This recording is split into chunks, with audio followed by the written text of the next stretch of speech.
Very good morning to all students. Today we are going to study LCR circuit. हम क्या करेंगे इसमें inductance, capacitor और resistance तीनों को सीरीज में कनेक्ट कर देंगे और सीरीज में कनेक्ट करने के बाद इसे एक एसी सोर्स से जोड़ देंगे। हमने माना कि एक पर्टिकुलर इंस्टेंट पे जो करंट फ्लो कर रहा है इसमें वो क्या है, I equal to I nought sine omega t. तो ये करंट क्या होगा, एक एक एलिमेंट में जाएगा तो जाएगा तो यहाँ पे कुछ पोटेंशियल डिफरेंस होगा और वी कैन से यहाँ पर कुछ वोल्टेज मिलेगी। तो वो वोल्टेज भी क्या होगी, हमारी वेरिएबल होगी, क्योंकि करंट भी हमारा क्या है, वेरिएबल है, कांस्टेंट करंट नहीं है। मान लेते हैं कि इंडक्टर में जो पोटेंशियल आया वो कितना आया, VL। कैपेसिटर में जो आया वो क्या आया, VC, एंड रजिस्टर में आया VR। तो ये तीन वैल्यू तीनों VL, VC and VR time के साथ क्या होती रहेंगी, हमारी चेंज होती रहेंगी। तो अगर मैं वैल्यू लिखना चाहूं वोल्टेज VR की विद टाइम तो क्या आ जाएगी हमारे पास equation.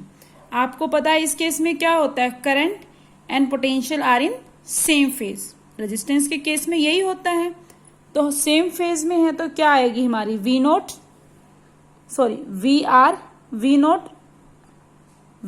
Are sine omega t. ये क्या है, पीक वैल्यू ऑफ रेजिस्टेंस। तो आपको ये चीज तो याद ही होगी। अभी वी नोट आर किसके इक्वल होता है, हम साइड में लिख लेते हैं, equal to I note R. अगर हम इक्वेशन लिखना चाहें इंडक्टेंस के लिए और इंडक्टर के लिए विद टाइम तो हमारे पास क्या आएगी, VLT। इंडक्टर में करंट क्या होता है, पीछे होता है 90 डिग्री और we say that current lags potential by 90 degree.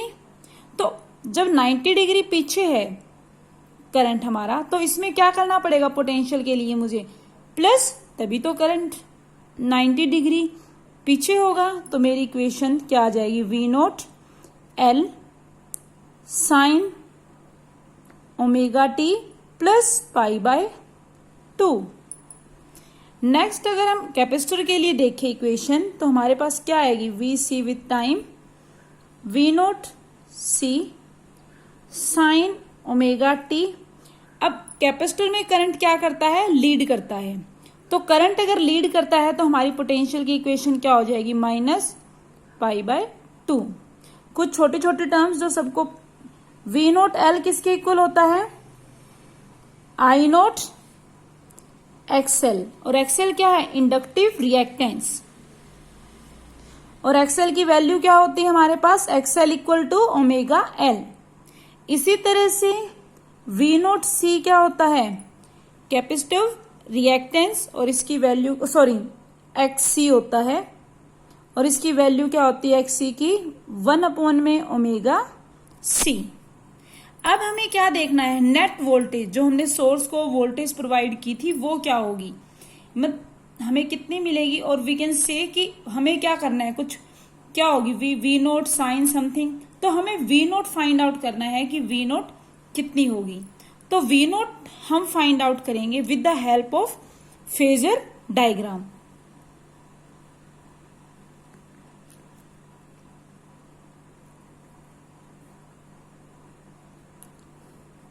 Phasor diagram. तो अगर हम ये मान लें कि हमारे करंट की क्या है, डायरेक्शन है, तो रेजिस्टेंस के लिए क्या होता है, रजिस्टर के लिए करंट और potential are in same phase. तो हमारी यही किसकी होगी, V note R। V note R क्या है, पीक वैल्यू, और we can say that peak value of voltage in resistor. इसी तरह से अगर हम इंडक्टर के लिए देखें तो इंडक्टर में करंट क्या रहता है, 90 डिग्री पीछे, और कैपेसिटर में करंट लीड करता है। तो हमारे इंडक्टर के केस में क्या आ जाएगी, यही आएगी V नोट L, और कैपेसिटर में क्या आ जाएगा, V नोट C। ये सारी चीजें पहले हो चुकी हैं तो इसलिए बार बार रिपीट नहीं कर रही। तो ये क्या है, वोल्टेज का फेजर डायग्राम। अगर मैं रिएक्टेंस का फेजर डायग्राम बनाना चाहूं, इंडक्टिव रिएक्टेंस, कैपेसिटिव रिएक्टेंस, तो वो हमारा कुछ इस तरह का आएगा, आर। ओके, ये क्या आ जाएगा हमारा एक्सएल एंड दिस इज एक्ससी। तो हम केस देखेंगे इसमें कि कोई वैल्यू बड़ी भी हो सकती है और छोटी भी हो सकती है। तो फर्स्ट केस कंसीडर करते हैं, case 1, that is when V note L is greater than V note C, या फिर हम क्या कह सकते हैं इसी को, XL is greater than XC। तो इसको सोल्व करने के लिए पहले हम क्या बनाएंगे, इसका फेजर डायग्राम। तो अगर ये करंट की डायरेक्शन है तो V नोट R की भी यही होगी।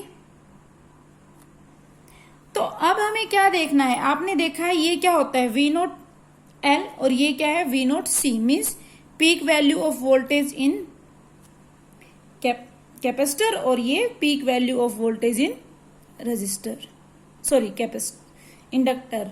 तो अभी हमें देखना है, हमें क्या देखा, V note L is greater than V note C। तो अगर हमारे पास दो वेक्टर्स हो, एक की वैल्यू ज्यादा हो तो दूसरा क्या आएगा, उसी की तरफ आ जाएगा। या फिर मैं कहूं कि इस तरफ 5 है, इस तरफ 2 है, तो नेट क्या आएगा, इसी साइड आ जाएगा, 5 माइनस 2 क्या आ जाएगा यहाँ पे 3। तो ये बड़ा है तो इन दोनों का सब्ट्रैक्शन कहाँ पे आ जाएगा, यहीं पर। तो ये सब्ट्रैक्शन क्या होगा हमारा, V नोट L माइनस V नोट C। ओके, तो अगर हम पैरेललोग्राम लो लगाएं, कुछ भी लगाएं, तो हमारा रिजल्टेंट कहाँ पे आएगा, इन दोनों के सेंटर में। इसको हमने नाम दे दिया V नोट, और ये एंगल हमने मान लिया एट एन एंगल ऑफ 5। तो हमें क्या करना है, V नोट की वैल्यू फाइंड आउट करनी है। तो V नोट की वैल्यू फाइंड आउट करने के लिए हम इसको सोल्व करेंगे। तो हमारे पास V नोट क्या हो जाएगा, V नोट का square equal to V note R का स्क्वायर प्लस माइनस में क्या था, L माइनस V नोट C का होल स्क्वायर।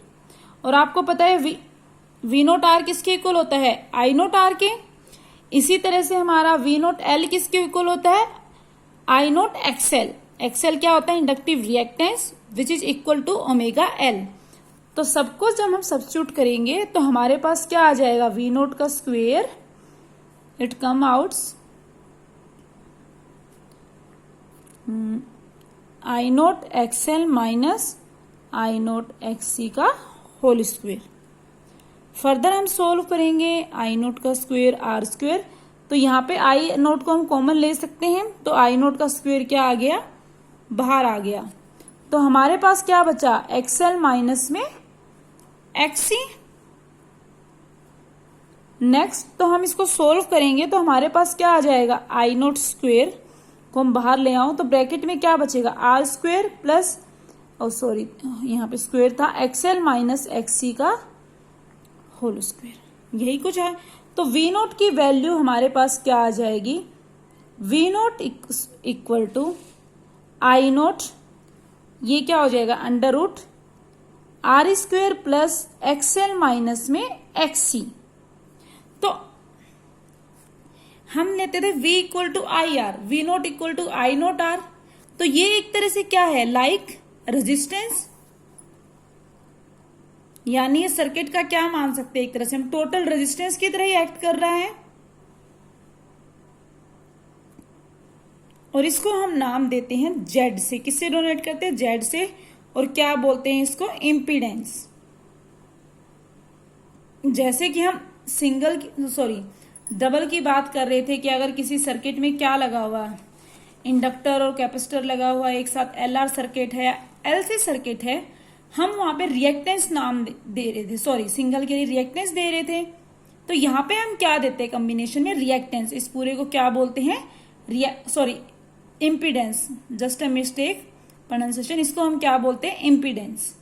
तो ये हमारा इम्पीडेंस है जिसको हमने डोनेट किया Z से। तो हमारे पास क्या हो गया, V note equal to I note Z।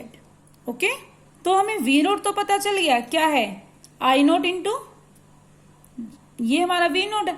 अब हमें क्या देखना है, जब पूरी सोर्स की बात करें V नोट साइन, तो साइन के बाद जो हमारा फेज है, या हम कहते हैं साइन के बाद हमारी क्या टर्म आएगी, तो वो देखने के लिए हम अगर डायग्राम देखें तो हमने यहाँ पे देखा था कि एक्सेल हमारा क्या कर रहा है, डोमिनेट कर रहा है। और वी कैन से दैट अगर यहाँ पे देखें तो हमारा कौन सा पार्ट डोमिनेट कर रहा है, हमारा जो इंडक्टर है, या फिर हम कह सकते हैं इंडक्टिव जैसा बिहेव कर रहा है। ये सर्किट पूरा क्या करेगा, एक्सेल अगर डोमिनेट कर रहा है इंडक्टिव जैसा बिहेव करेगा। और we can say that inductor की तरह, अगर इंडक्टर में देखें, कैपेसिटर में तो क्या होगा, करंट लीड करेगा, बट इंडक्टर में करंट, तो यहां पे भी हमारा क्या होगा, इंडक्टर की तरह यहां नेट पोटेंशियल करंट से आगे है। ओके, यहां पे भी हमारी पोटेंशियल क्या है, इंडक्टर की तरह करंट से आगे है। तो आगे है तो कितने से आगे, 90 से नहीं है बट आगे तो है। तो हमारी क्या बन जाएगी, V equal to we naught sine omega t plus five. अब हमारे पास ये तो सोल्व हो गया, ठीक है, हमें जेड भी पता है, सब कुछ है।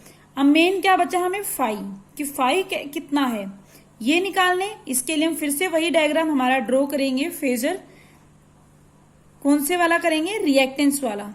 ये क्या होता है हमारा R, और ये क्या हो जाएगा XL माइनस XC, क्योंकि XL क्या कर रहा है, डोमिनेट कर रहा है। और we can say XL is greater than XC। तो हमारा जो नेट निकलेगा यहाँ Z इम्पीडेंस, वो कहाँ आएगा, इन दोनों के सेंटर में एट एन एंगल फाइव। तो अगर मैं इसको उठा के यहां रख दूं, आपने वेक्टर में सीखा हुआ है, तो ये हमारा क्या बन जाता है, इम्पीडेंस ट्राइंगल। तो यहां से हम क्या निकाल सकते हैं, टेंजेंट फाइव निकाल सकते हैं।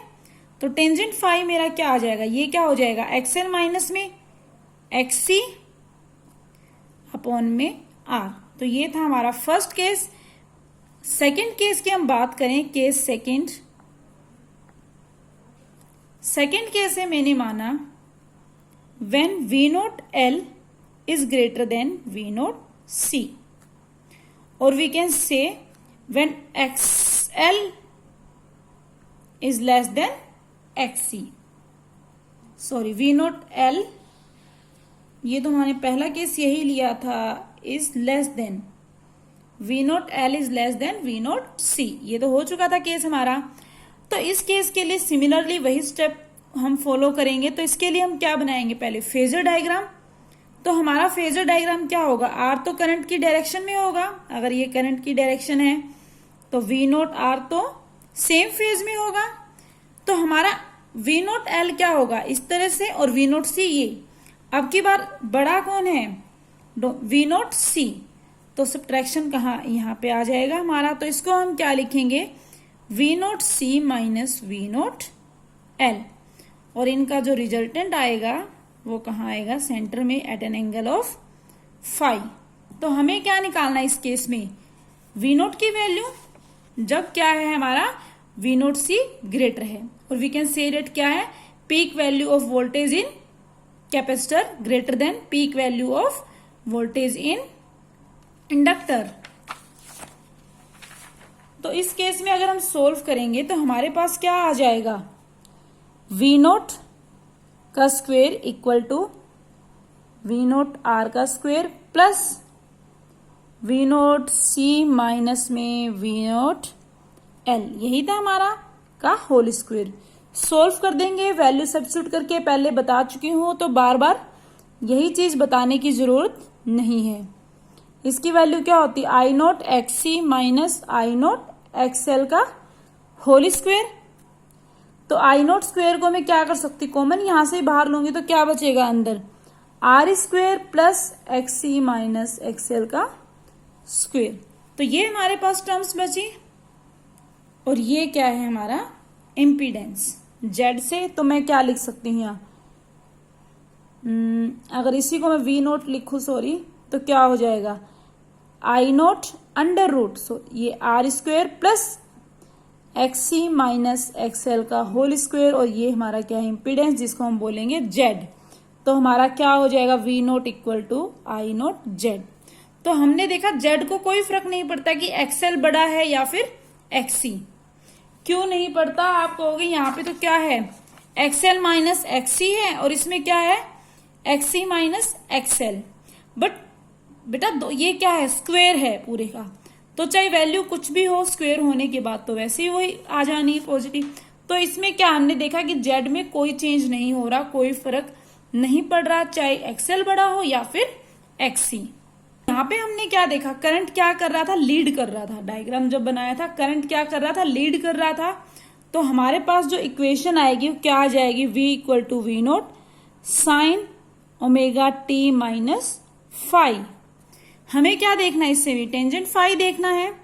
तो ये हमारा क्या था R, ये हमारा क्या है XC माइनस XL, तो ये हमारा रिजल्टेंट इम्पीडेंस Z, और ये क्या है, अगर मैं इसको यहां ले आऊं तो इम्पीडेंस ट्राइंगल हो गया, और टेंजेंट फाइव मेरे पास क्या आ गया यहाँ पे, XC माइनस XL अपॉन में R।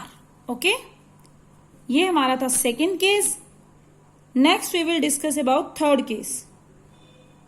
थर्ड केस हमारा क्या हो सकता है, व्हेन बोथ आर इक्वल, या फिर हम इसको क्या कह दें, XL इक्वल टू XC। जब दोनों इक्वल हैं तो दोनों एक दूसरे के इफेक्ट को क्या कर देंगे, कैंसिल आउट कर देंगे।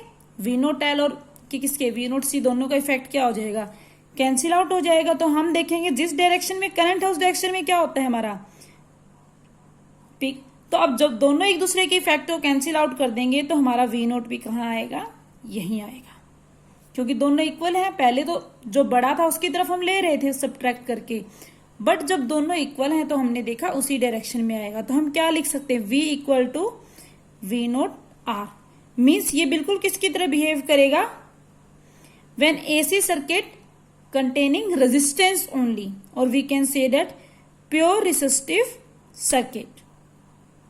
कुछ भी कह लो, कोई भी AC सर्किट सिर्फ रेजिस्टेंस कंटेन कर रहा है, जब ये कंडीशन थी कि क्या थे, current and potential are in same phase.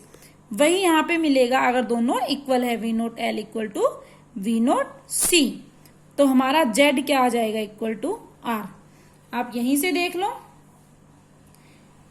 Z क्या आ जाएगा, आर के इक्वल ही आ जाए, क्योंकि तो कैंसिल आउट हो जाएंगे, इक्वल है। तो जेड इक्वल टू क्या आ गया आपका आर, और वी कैन राइट एज, तो हमें फिर से यहां क्या मिला, V naught equal to I naught Z.